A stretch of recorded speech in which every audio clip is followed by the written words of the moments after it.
there, this is Lori Peterson from RE/MAX of Rock Valley. Today I want to talk about something entirely different. We're not at a house, we're sitting in my office, and we're going to talk about credit things that can come up with purchasing a house. It does not hurt at all to be prepared for things ahead of time when it comes to your financing. We always suggest that people get pre-approved, or actually pre-qualified, at a bank before you start looking for a house.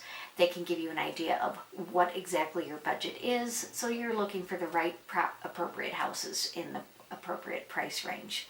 One of the things that might not come up until after your pre-qualification, when they're actually going through the approval process, is credit problems. And that certainly happens quite a bit these days. You know, there can be charges on your account that you're not aware of. There can be mistakes on your credit reports that you're not aware of. So you want to make sure that you investigate these things and protect yourself at all times anyway, but especially when you're going to make a major purchase, you want to see that everything is where it should be and as it should be. So one of the things we want to do is to, and what brought this up for myself here just recently, is I had gotten a letter in the mail from TransUnion, and it just looked like junk mail, and I thought, okay, well, I opened it just, you know, for the heck of it, and expecting to be throwing it away. Well, when I opened it, here it says that, oh, there was a, you know, what we deemed to be a fraudulent credit card application, credit bureau, you know, somebody requested your credit information to open an account. And so sure enough, I called, and I was very aggressive. I called all three of the credit bureaus and put a freeze on my credit. So I have a password that the only way that my credit can be reopened is with these passwords, that I have one for each of the credit bureaus now. You can also put on a fraud alert.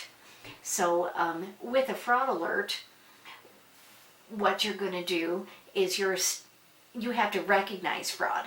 So one of the things is that letter that came in the mail to me saying that they were going to take it off of my credit report, that I did not request that credit. But then when I went further and contacted the actual credit card company from that report, there actually was a credit card opened and was still active in my name. So even though the credit reporting agency, you know, notified me that there was a fraudulent request on my credit, they still actually were able to open a credit card in my name. So, you know, I still had to call the credit card company itself and say, this was not me, I did not do this. So you want to watch for things. Look, even if it looks like junk mail coming from one of the credit reporting agencies, open it, read it, see what it says, you know, and make sure that you follow through, that if it gives you the name of a creditor that, you know, requested your information, make sure that you follow through on that, and goes not just to the credit reporting agency, but also to the credit card company or furniture company or whoever it might have been opened through. So that was an obvious way of finding out about it. We are also able to get copies of our credit reports to look for errors and things that shouldn't be on your credit report. Make sure you do that. You can request a copy of your credit report for free from each of the credit reporting agencies. So you can change your passwords and your PIN numbers and stuff on a regular basis. And then another thing that we've got going is each of the credit reporting agencies now, Equifax, TransUnion, and Experian, will also be able to put a fraud alert on any of your accounts. So if you look over here, this page is Equifax, and Equifax right here will say place an alert.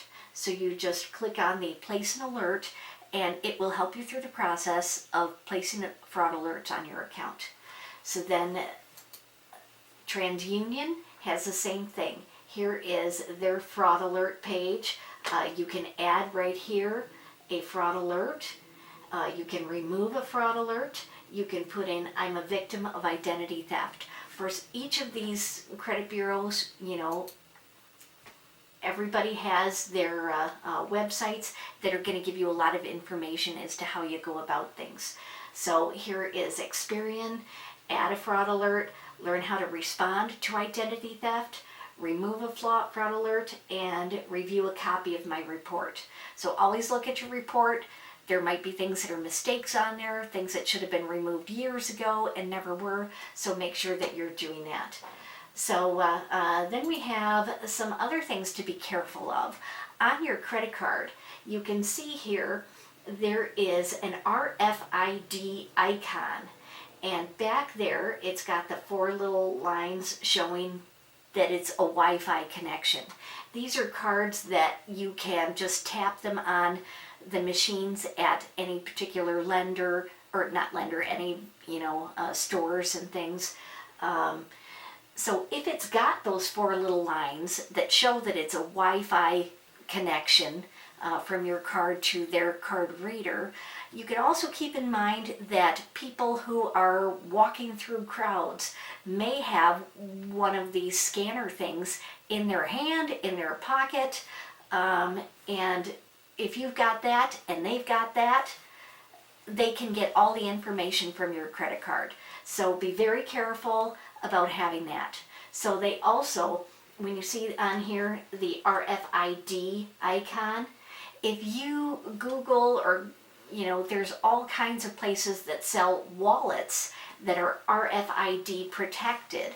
So you can keep your credit cards in an RFID wallet that will keep your credit cards from being able to be scanned by somebody walking by somebody, standing next to you, somewhere.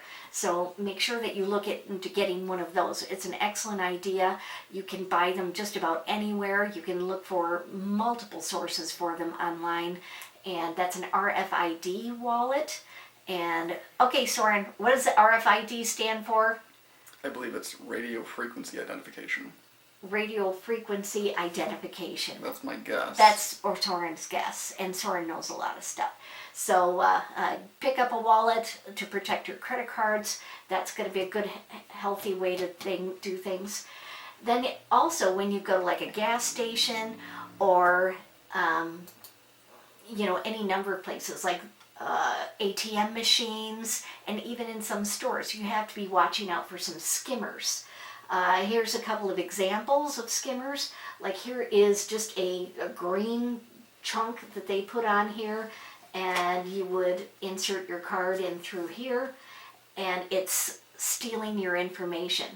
So if you go up to any kind of machine where you're sticking your card in, you can give a little tug on it and see, does that look like it's original to the machine? Can you easily give it a little tug and pull it off? Don't be damaging anybody's equipment, but, going too overboard. But just try pulling it off, give a tug on it, see if it's on there securely. Does it make sense? Does it look like it's a part of the original mechanism?